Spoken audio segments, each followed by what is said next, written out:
Hello, my dear students. Welcome to my YouTube channel Laughing Souls. Today I am going to cover chapter number 2 of First Flight Class 10th English.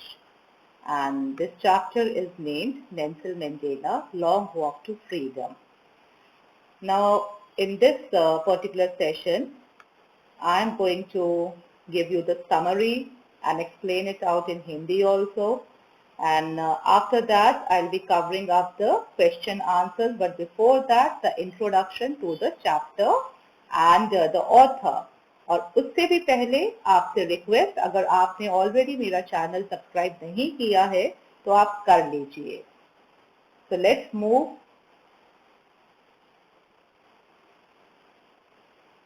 Now about the author, children. Nelson Mandela, a very well-known name. He was born on 18 July 1918 in the village of Mavezo in the Eastern Cape. He served as the first black president of South Africa from 1994 to 1999, being elected in a fully representative democratic election. He fought for the equal rights of the blacks and suffered a lot of pain for the freedom. He was an anti-apartheid revolutionary, political leader, and philanthropist. He is one of the greatest moral and political leaders of our time, an international hero whose lifelong dedication to the fight against racial oppression in South Africa won him the Nobel Prize, that is for peace, and the presidency of his country. So such a great person he was, and he is very inspiring. And this chapter, let's read about what the chapter is about. The introduction to the chapter or the theme of the chapter, which is included in class 10. This chapter has been taken from Nelson Mandela's autobiography, A Long Walk to Freedom. It provides us a glimpse of his early life, education, 30 years in prison, and the pains he had suffered.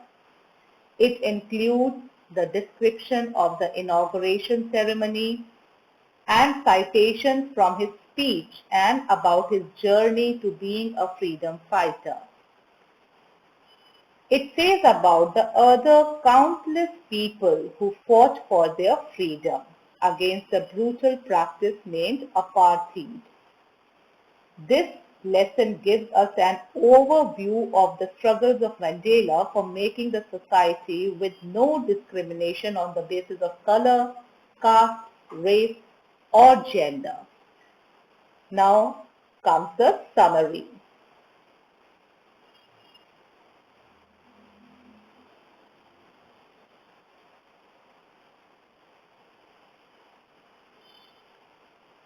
Summary. Various leaders from different parts of the world gathered there to witness this. The oath-taking ceremony was held in an open building in Pretoria. This was the end of the discrimination of the basis of color. The blacks of the South African had already faced a lot of torture and exploitation from the whites. It was the beginning of a new era, and a new South Africa was to be born. Nelson Mandela's daughter, Zenani, was also present in the ceremony. Mr. de Klerk took oath as the second deputy president, whereas Mr. Thabo Mbeki was sworn in as the first deputy president of South Africa. तो बच्चों, ये जो कहानी हमारे जो ली गई है class 10th के बुक में जो चैप्टर इंक्लूड है, वो शुरू होता है डिस्क्रिप्शन से एक पर्टिकुलर डे का जो बहुत ही महान था, और red letter day in the life of South African, a May day for the South African, जिस दिन नेल्सन मंडेला ने अपनी ओथ ली, अपनी शपथ ग्रहण करी राष्ट्रपति बनने की. और वो दिन बहुत ही अच्छा था, बहुत सुहाना था. बहुत बड़ा एक गैदरिंग वहाँ पे वर्ल्ड लेवल की हुई थी. वर्ल्ड लीडर्स जो भी जहाँ के थे, बड़े नेता, वो सब अपना सपोर्ट और सॉलिडारिटी दिखाने के लिए साउथ अफ्रीका की जमीन पे थे. और वहाँ पे जो ओथ सेरेमनी है वो शुरू होती है और नेल्सन मंडेला के साथ उनकी डॉटर जेनानी है, उनको अकम्पनी कर रही हैं। ओथ जो है पहले सेकंड डेप्यूटी प्रेसिडेंट लेते हैं, उसके बाद first deputy president of south Africa लेते हैं। Nelson Mandela took a pledge to eliminate poverty, ill health and deprivation from South Africa. He took a pledge to remove all kinds of discrimination from his country. The power of the military was displayed with the help of fighter Air Force jets when Nelson Mandela took the oath as a president. They demonstrated the air power of South Africa. इन दोनों जो deputy president हैं, इनके oath के बाद Nelson Mandela जी oath लेते हैं, वो अपनी प्रतिज्ञा लेते हैं, प्लेज लेते हैं और वह एक वादा करते हैं अपनी कंट्री से। He is very grateful to everyone, all the world leaders, those who were gathered there, who had come from their countries to witness this day to show their solidarity to South African newly elected democratic government. And then he is promising his people, South Africa and the world, that there is not going to be any kind of racial discrimination any further. और उसके बाद वहां पे एक बहुत ही spectacular air show होता है, जो फाइटर एयरफोर्स के जो जेट थे उनका, और नेल्सन मंडेला अपना ओथ लेते हैं एज अ प्रेसिडेंट। और जो ये मिलिट्री है, वहां की जो एयरफोर्स है, वो अपना पावर डिस्प्ले करती है। The highest military general saluted Nelson Mandela. Nelson Mandela then recalled the past, how he was kept in prison by the very same people. At the oath-taking ceremony, two different national anthems were sung. Nkosi Sikelel, Africa, was sung by the white people, and the black people sang the national anthem Die Stem. This was a new national anthem and it marked the end of the oath-taking ceremony. अब उस दिन जो खास बात और थी वो ये थी कि वो सारे जनरल्स जो थे मिलिट्री के, जो हाई रैंक थे, वो सारे नेल्सन मंडेला को सैल्यूट कर रहे थे। उनके चेस्ट पे बहुत सारे मेडल्स डेकोरेटेड थे और नेल्सन मंडेला को याद आता है कि ये सारे लोग जो उसको उस दिन सैल्यूट कर रहे हैं, कुछ टाइम पहले ये वही लोग थे जो व्हाइट लॉ के अंतर्गत उसको गिरफ्तार करके उनको प्रिजन में रखा हुआ था। एंड उसके बाद दो तरीके के नेशनल एंथम्स गाए गए उस दिन। दो नेशनल एंथम्स गाए गए, एक जो व्हाइट पीपल का था, जो उनके राज, जो उन्होंने लगभग 100 साल का जो अपार्थिव सिस्टम था जिसमें रेशियल डिस्क्रिमिनेशन हुआ था ब्लैक का, जो व्हाइट थे उन्होंने शोषण किया था ब्लैक को, तो उसको गाया गया। और उस दिन उस नेशनल एंथम के साथ नया नेशनल एंथम जो था डाई स्टेम, ब्लैक पीपल ने वो भी गाया। तो it was marking the end of apartheid system and the beginning of the democracy. और इस नेशनल एंथम के साथ ओथ टेकिंग सेरेमनी हुई।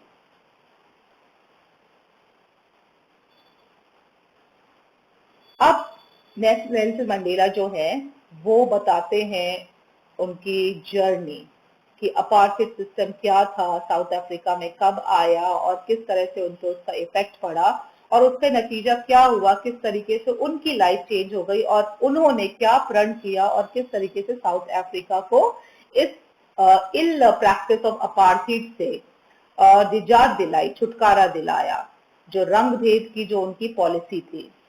Apartheid was a very common policy which was followed in South Africa at that time, children. The white people, they considered themselves as superiors and treated the black people as inferiors. Mandela recalls that the system came into existence in the first decade of the 20th century, before his birth, and now in the last decade of the century, it had been overturned by democracy when he is in his 80s.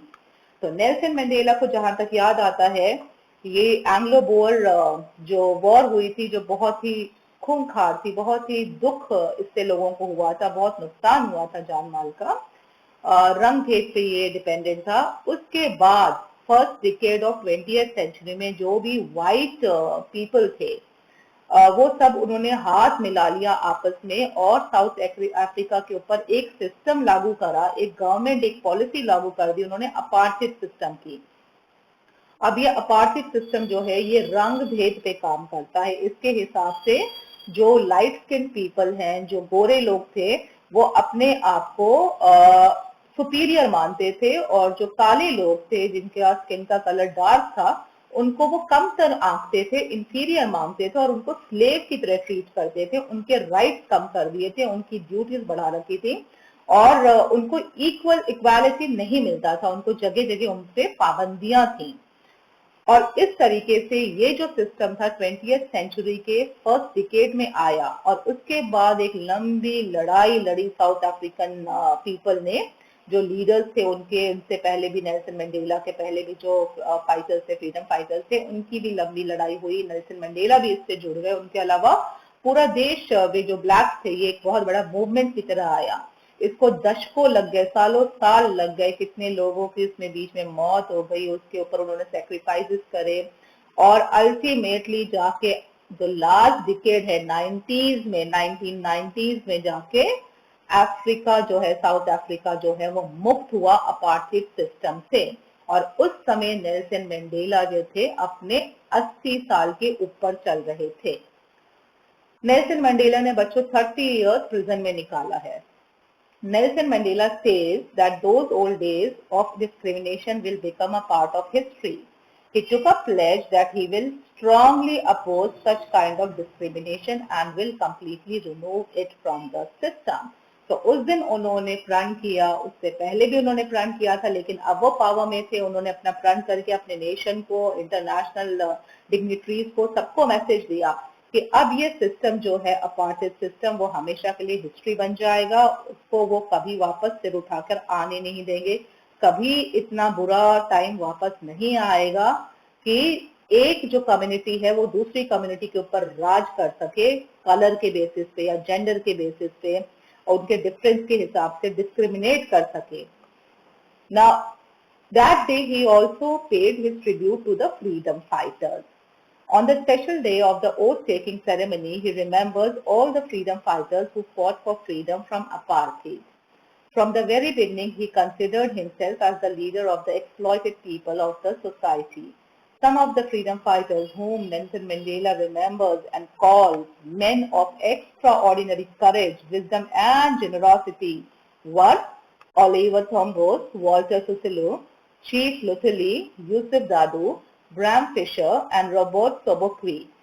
तो ये तो उन्होंने particularly नाम लिए जो उस दिन को देखने के लिए जीवित नहीं रहे, लेकिन जिन्होंने अपनी जिंदगी निकाल दी। इतना करेज था, उन्होंने हर तरह के सितम सहे, हर तरह का टॉर्चर सहा, लेकिन कभी वो टूटे नहीं, वापस खड़े हुए, वापस अपनी आवाज उठाई। और वो सारे नेताओं को उस दिन उस मंच पे खड़े होकर प्रेसिडेंट की ओथ लेते हुए नेल्सन मंडेला ने श्रद्धांजलि दी, उनके लिए ग्रेटफुल रहे। उनका ये एक रिग्रेट रह गया कि वो लोग इस दिन को देखने के लिए जिंदा नहीं हैं।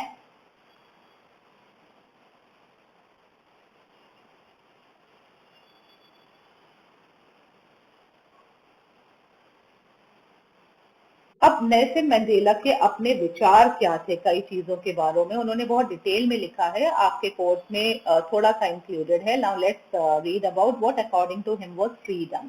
उनकी लाइफ के अलग अलग स्टेजेस से उनके लिए फ्रीडम के मायने बदलते रहे। Nelson Mandela's life showed him two different meanings of freedom. When he was a child, he always wished to run freely in the fields, swim in the village stream, roast mealies under the stars, and ride slow-moving bulls. He only had to obey his father and abide by the customs of his tribe. Later, as a student, staying out at night, reading what he pleased, and going where he chose meant freedom to him. तो अपने बाल काल से जब वो बहुत छोटे थे, तो जैसा कि हर बच्चा होता है, उनकी फ्रीडम होती है, उनका फ्रीडम उनके लिए होती है बस मुझे छूट दे दो भागने की, दौड़ने की, मैं खेतों में दौड़ूं, और गांव की जो स्ट्रीम्स हैं, जो नदी नाले हैं, उनमें वो स्विम कर सके अपनी आजादी से, या खुले आसमान के नीचे वो कॉर्न को रोस्ट कर सके, भुट्टो को रोस्ट करके खा सके, या भैंस की, जो उनके टाइम पे जो था, नेल्सन मंडेला जिस विलेज को बिलोंग करते थे, ये सारे चाइल्डहुड प्लेजर्स थे कि वो उनको बुल राइडिंग भी कर सकें। तो अगर ये सब करने को मिल रहा था, उनके लिए ये फ्रीडम था, वो फ्री बॉर्न थे। और उसके बाद वो कहते हैं कि एज अ चाइल्ड उनको बस क्या था कि अपने फादर की बात माननी है और जो कस्टम्स है ट्राइब के वो फॉलो करने हैं। उसके अलावा क्या लॉ है, क्या पार्थिव सिस्टम है, उनको क्या भगवान के लॉ हो, उनको कुछ लेना देना नहीं था। उनके लिए वो फ्री थे ये सारी छोटी छोटी जो चाइल्डहुड प्लेजर होते हैं उनको एंजॉय करने के लिए। बट जब वो बड़े होने लग गए, टीनेजर बनने लग गए, पढ़ने जाने लग गए, तो उनकी फ्रीडम के मायने थोड़े से बदल गए। अब उनके लिए फ्रीडम था कि मैं अगर चाहूँ तो लेट नाइट बाहर रह सकूं, मैं जो चाहूँ मैं वो पढ़ सकूं, मैं जहां जाना चाहूँ मैं वहां जा सकूं, ये उनके लिए फ्रीडम था। लेकिन इसमें अड़चने थी, यहाँ रुकावटें थी, यहाँ पे प्रोहिबिशन थे उनके घर की तरफ से, और जो अपार्थिव जो गवर्नमेंट थी उनकी तरफ से भी ब्लैक पीपल को हर जगह जाने की, हर टाइम जाने की इजाजत नहीं थी। They didn't get the equal opportunity. As he started growing up, he realized that that type of freedom was just virtual. He realized the actual condition of South Africa and came to know that there was discrimination on the basis of color. Blacks did not have the right to live like humans. They were treated badly and faced harsh conditions. He earned for the basic honorable freedoms like achieving his potential, marrying the girl of his choice, having a family, and living a dignified life. अब जब वो young man हो गए, वो बड़े हो गए, जब अपना करियर चुनना चाह रहे थे, तब उन्होंने अपने आसपास ऑब्जर्व किया। तब उनको रियलाइज हुआ कदम कदम पे कि एक्चुअली जिस चीज को वो फ्रीडम समझ रहे थे वो तो एक इल्यूजन था, वो तो फ्रीडम था ही नहीं। उनके पास फ्रीडम है ही नहीं। उन्होंने ये देखा कि उनके जैसे और भी जो हैं, जो जिनका स्किन कलर ब्लैक है, उनमें से कोई फ्री नहीं था, उनको राइट्स नहीं थे, ह्यूमन राइट्स उनके बेसिक काट लिए गए थे, कर्टेल कर दिए गए थे, और उनको बहुत ही डिफिकल्ट कंडीशन में स्लेव की तरह रखा गया था। और उस समय जाके उनके अंदर फ्रीडम की एक अलग डेफिनेशन आनी शुरू हुई। उनके अंदर ये एक चाहत आने लग गई, उनके अंदर ये ग्रीड आने लग गई कि मुझे एक ऑनरेबल, जो बेसिक ऑनरेबल फ्रीडम होते हैं वो मिलनी चाहिए। जैसे कि मेरे अंदर जो क्षमता है, मुझे इक्वल अपॉर्चुनिटी मिलनी चाहिए कि मैं वो पढ़ सकूं, अपना करियर बना सकूं उस फील्ड में, और फ्रीली काम कर सकूं। मैं अपनी पसंद की लड़की से, अपने पसंद की जो लड़की है उसको मैं अपना लाइफ पार्टनर बना सकूं, एक फैमिली लूं और एक डिग्निफाइड लाइफ जी सकूं। लेकिन इस तरह की कोई फ्रीडम वहां नहीं थी। इंटररेशियल रिलेशंस तो बिल्कुल भी प्रमोटेड नहीं थे, और हर फील्ड में, करियर के हर फील्ड में जो टॉप मोस्ट क्रीमी पोजीशन थे, देवर फॉर वाइट पीपल। तो ब्लैक पीपल्स को जगह जगह कॉम्प्रोमाइज करना पड़ता था, उनके जो हक थे वो काट लिए गए थे। That time, the meaning of freedom changed for Nelson Mandela. He realized that the freedom of everyone who was black was curtailed. The actual meaning of freedom became that his brothers and sisters lived life freely without any foundations or discrimination. This was the time when he joined African National Congress and started to fight for the rights of his people. उन्होंने देखा कि खाली उनकी freedom नहीं काट ली गई है, कम कर दी गई है, कर्टेल कर दी गई है, बल्कि उनके जैसे सारी उनकी कम्युनिटी के, उनके भाई बहनों की भी फ्रीडम नहीं है। वो एक बेसिक डिग्निफाइड ह्यूमन लाइफ नहीं जी पा रहे हैं। और तब उनकी जो डेफिनेशन है फ्रीडम की वो बदल गई। फ्रीडम का मतलब था इस तरह का डिस्क्रिमिनेशन, उनके लिए फ्रीडम का मतलब हो गया कि इस तरह का डिस्क्रिमिनेशन, इस तरह की बाउंडेशन, इस तरह का डी बारिंग जो था वो नहीं होना चाहिए। एक पे भी नहीं, किसी पे भी नहीं, हर किसी के लिए फ्रीडम चाहिए था। अगर आपको पता हो बच्चों, तो वो एक लॉयर थे, अटॉर्नी थे, और वो अपार्टेड सिस्टम की गवर्नमेंट के लिए काम करते थे, तो उनको बाकियों से थोड़ा सा ज्यादा छूट मिली हुई थी, फ्रीडम मिली हुई थी। वो चाहते तो अपने आप को थोड़ा कंफर्टेबल करके दूसरों के बारे में चिंता ना करते, लेकिन उनको ऐसा नहीं लगा। उनको अपनी फ्रीडम से अलग दूसरों की फ्रीडम नहीं लगी।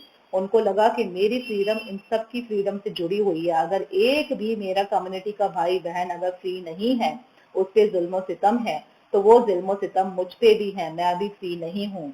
इस तरह की लाइफ नहीं चाहिए, सबको इक्वल अपॉर्चुनिटी देनी ही होगी। और इसी मकसद से उन्होंने अफ्रीकन नेशनल कांग्रेस को ज्वाइन किया, और वो लोगों के हक के लिए, बेसिक राइट्स के लिए लड़ने लगे।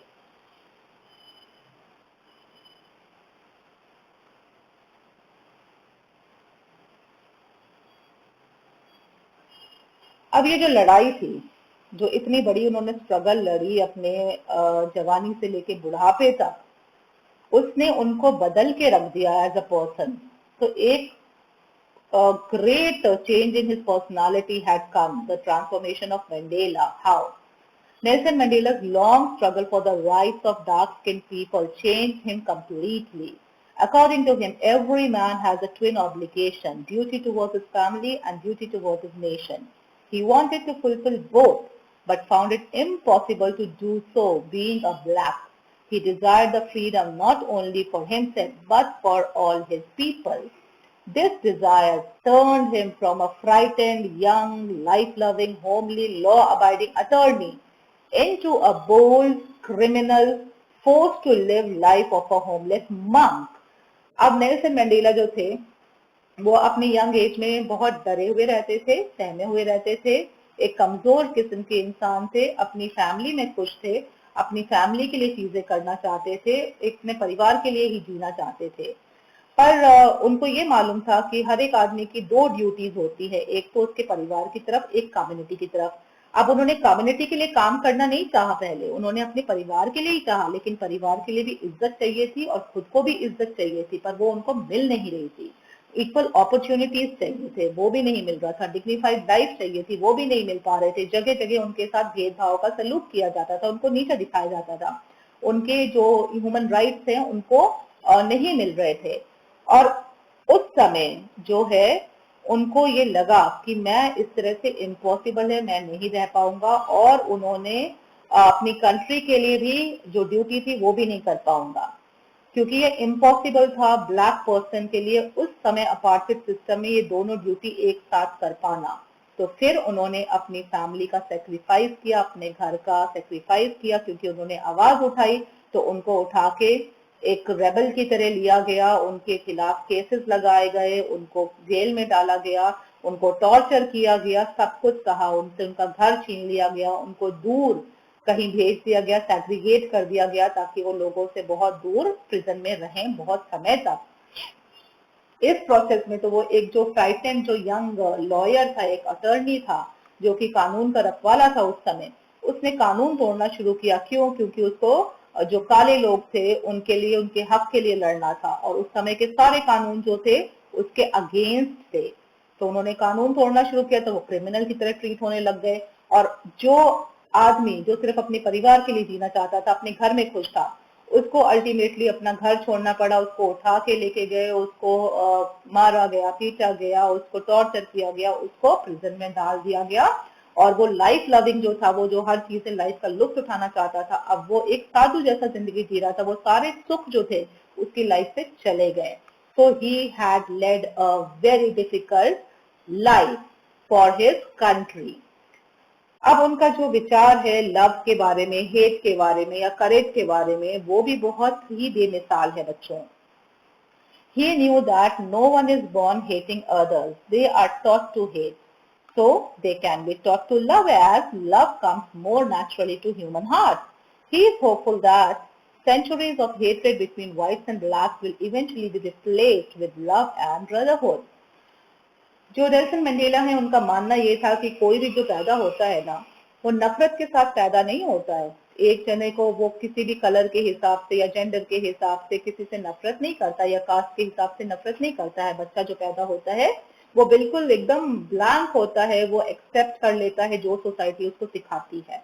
अगर सोसाइटी ने, अगर लॉ ने उस समय के जो मानसिकता है या उस समय के जो लॉ रहे होंगे पार्टी सिस्टम के, अगर उसकी वजह से उनको हेट करना सिखाया गया, जो व्हाइट पीपल थे वो ब्लैक को हेट करते थे, ब्लैक पीपल उनका रिस्पॉन्स भी यही होता था, अंदर उनके एग्रेशन था, गुस्सा था, उनको भी व्हाइट पीपल से हेट था। अगर इस तरह की नफरत सिखाई जा सकती है तो नेल्सन मंडेला का मानना था कि प्यार को भी सिखाया जा सकता है। और वो कहते हैं प्यार तो और जल्दी सीखेगा इंसान, क्योंकि नेचुरली जो ह्यूमन हार्ट है it is full of humanity, और उसके अंदर प्यार तो कुदरती तौर पे है, हेट तो बाहर से बाद में आता है। तो उनको ये यकीन है कि ये जो सदियों की जो नफरत व्हाइट और ब्लैक के बीच में रही है, ये धीरे धीरे करके चली जाएगी, डाइल्यूट होती जाएगी, और लव और ब्रदरहुड आ जाएगा। बच्चों, इसके अलावा उनका करेज के बारे में भी ये मानना था कि करेज का मतलब ये नहीं है कि एब्सेंस ऑफ फियर, कि डर हो ही ना, बल्कि the overcoming of overcoming the fear, अपने फियर पे विजय पा लेना, वो एक उनका करेज का डेफिनेशन था। अब liberation of the oppressor and the oppressor, last में जब हम आते हैं तो चैप्टर के अंत में आपके जो है वो ये कहते हैं कि जो दमन कर रहा है, जो ऑपरेसर है, और जिसका दमन हो रहा है, जो एक्सप्लॉइट हो रहा है, जो ऑपरेस है, जिसको दबाया जा रहा है, दोनों के दोनों जो हैं फ्री नहीं है, दोनों के दोनों बंधक हैं। इन दोनों को लिबरेट करना पड़ेगा, इनको मुक्ति देनी पड़ेगी, और तभी जाके समाज का कल्याण होगा। कैसे भाई? जो ऑपरेस्ड है उसका तो समझ में आया, उसको दबा दिया, उसको ह्यूमन राइट्स नहीं दिए, उसको आदमी की तरह जीने ही नहीं दिया जा रहा है, ना उसको डिग्निटी मिल रही है, ना इज्जत मिल रही है, ना अपॉर्चुनिटीज मिल रही है, ना उसको कहीं भी रहने का, जीने का अपनी तरीके से हक मिल रहा है। लेकिन जो ऑपरेस कर रहा है वो तो कैसे कैदी हो गया, वो किस तरीके से, उसको कैसे मुक्ति चाहिए भाई? वो तो इतनी अच्छी जगह बैठा है। बट मंडेला उसको बहुत अच्छी तरीके से क्लियर करते हैं। According to Mandela, neither the oppressed nor the oppressor is free, both are robbed of their humanity. Oppressed because they are treated inhumanly, while oppressor because he is the prisoner of prejudice, hatred and narrow-mindedness. तो उनका ये मानना है कि जिसको oppress किया जा रहा है, जिसको दबाया जा रहा है, जिसका शोषण किया जा रहा है, उसको तो लिबर्टी चाहिए, उसको तो मुक्ति चाहिए ही चाहिए, ताकि वो इंसानों की जिंदगी जी सके। लेकिन जो दमन कर रहा है वो भी एक कैदी है, वो भी एक प्रिजनर है। किसका? प्रीजडिस का, हेट्रेड का, नैरो माइंडेडनेस का। वो कभी मुक्त विचारों का हो ही नहीं सकता। उसके अंदर पहले से ही इतनी कटुता भरी हुई है कि वो अपना दिल दिमाग सही से यूज ही नहीं कर पा रहा है, और इसलिए उसको भी मुक्ति चाहिए। So this was the summary, children. I hope the chapter is clear. But go through the chapter because it's a very interesting chapter, a little difficult one, and it is a compilation of citations and his thoughts. तो आप पढ़ेंगे तो आपको बहुत अच्छा लगेगा ये chapter, और इसको आप समरी को 2 बार सुनेंगे तो बिल्कुल क्लियर हो जाएगा ये चैप्टर आपसे क्या, आपको क्या सिखाना चाह रहा है।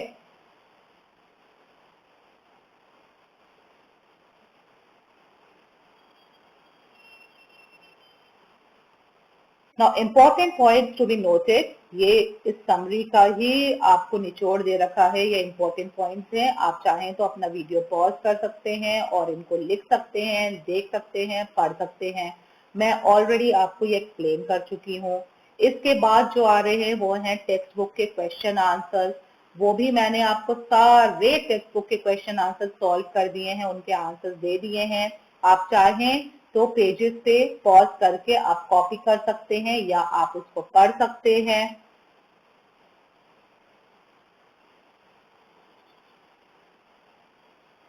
ये पेज नंबर 18-19 के इन टेक्स्ट बुक क्वेश्चन हैं, oral comprehension check.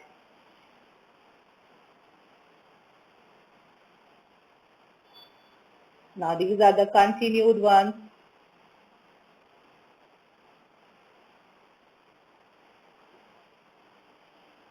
You will get all the questions in text oral भी and after text वाले भी, think and answer भी।